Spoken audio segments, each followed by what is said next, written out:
Maggi तांग अहुमदगी मणिपुरदा थोगलिबा इरांग असना मरम ओरगा ज़िरीबाम district की विद्यानगरदा लेबा स्पोर्ट कॉम्प्लेक्स हांगलिबा रिलीफ कैंप अनि असिदा लेडिबा चिंगोइबुंग बाबुखल अमदी बोरोइखलगी खुंजासिंगदा करी पेंदबा अमदी करी अवार्डपा लेबगी हाइना ज़िरीबाम डिस्ट्रिक्ट की डिप्टी कमिश्नर 𝐂𝐀𝐈𝐄𝐅 की मीटिंग मखादा ngarang nuthil ज़िरीबाम डिस्ट्रिक्ट की SDCM देवानंदना लाक्तुना येंगसिंख्रे येंगसिनबगी खोंगचेट असिगा मरी लेदना ज़िरीबाम डिस्ट्रिक्ट की SDCM देवानंदना पाउमी सिंगदा हाई ngarang amadi ngasi Jiribam district की हरिनगर चिल्ड्रन होम दा हांगलिबा रिलीफ कैंप ता लेरिबा मियोई सिंह amadi MSU office ta hangliba relief camp ta leiba mioi singde irangi fibam khara fagalakpana maram oiraga makhoi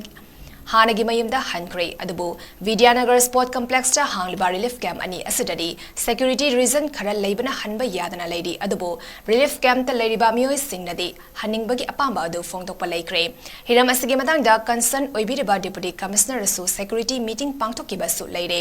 hauzik ki oinadi DC ki meeting makhada nongbagi round चतुना inmate सिंगी अपांबा हंगबदा सिग्नेचर तौबा हेतबा मयाम अमा यावरी हाइदुना तमजगे हाइबदगी ZEO ज़िरीबाम डिस्ट्रिक्ट तानरगा ZEO गी माइकैदगी ओजा थाबिरक्तुना नुंटिगी नुंथिल पुंग मरीदगी क्लास तवी हारदुना हंदक लाकपा असदडी यामना फजन इनमेट सिंग इंप्रूव लेरमी हाइकी मखा ताना मखोगी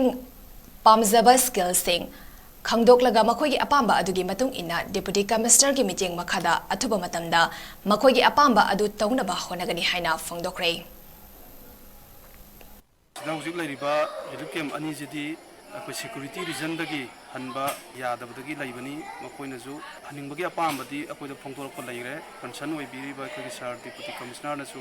सिक्योरिटी मीटिंग दा पुथोखिबा लैरे मखोइगिसु अथुबदा करिनो हाइबदु खनरको ओइसनु मोइगी अपांबा गी मतुंगिना हौजिक फाउदा मोइदा आचार सेंबा हाइमै सेंबगी ट्रेनिंग मैरा की इम्फालदगी लागा ट्रेनिंग मैम पिरंबा लैरे मोइ अदुगी स्किल फजना हैरे अदगी कैंडल सेमना चिंबा तौरे दो मोइना पामबगी मतुंगिना एडल्ट एजुकेशन सिदा लैरिबा इमेज सिंजे सोइ तौबा हैतबा खुबी सोइ तौबा मैम अमा यावरी अदुदो सोइ तौबा हैजगे हाइबदगी मोइगी अपांबदु खोइना ZEO दा खोइन हाइजरकांदा ZEO गी साइटगी ओजा थाबिरक्तना रेगुलरली नुटीगी पुंग मरी ताबदा सिदा क्लास तौरी याम फजनाजु